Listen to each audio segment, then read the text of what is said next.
These days, Kansas City is rightfully known for its many athletic achievements. But one addition to the city's sporty vibe was introduced as far back as 1994.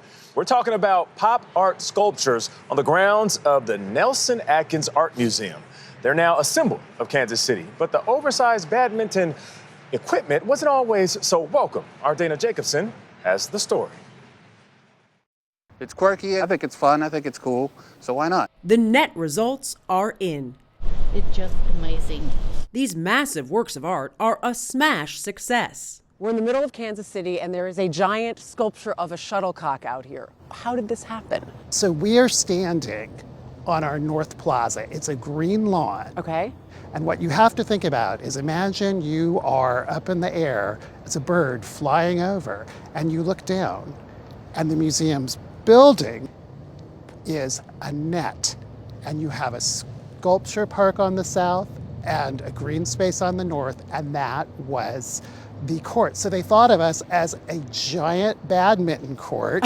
So when you have a badminton court, what do you play with? You need a shuttlecock. Shuttlecocks. The artists, Klaus Oldenburg and Cosi van Bruygen, were inspired by flight and the elegance of a feather when creating the pieces. The shuttlecocks also served to bridge the gap between the perception of the museum's elitism with the interests of the public. Their debut in 1994 courted controversy.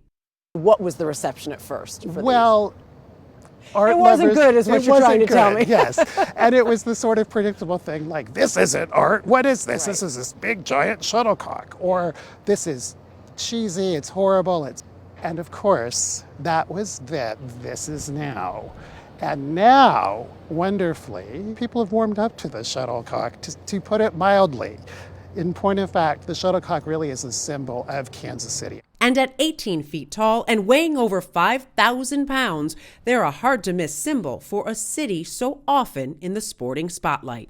I think the shuttlecocks had a mission to make art accessible and to give the community something to rally around. And you know, sports does that too.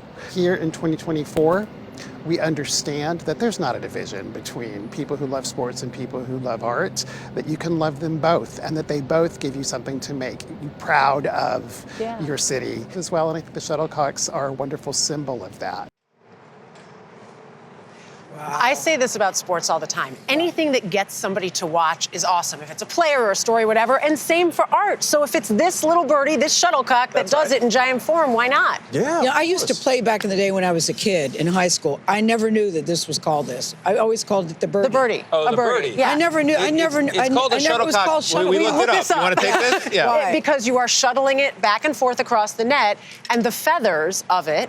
Or like a rooster's Or tail. like a rooster's Like a tail. cock. Yeah. Okay. Yeah. I was wondering. We All right. teach you something Yes, new every every day, day. right? Thank you, Dana. Dana, Of thank course. you very much. Loved having you. Oh, watch out now.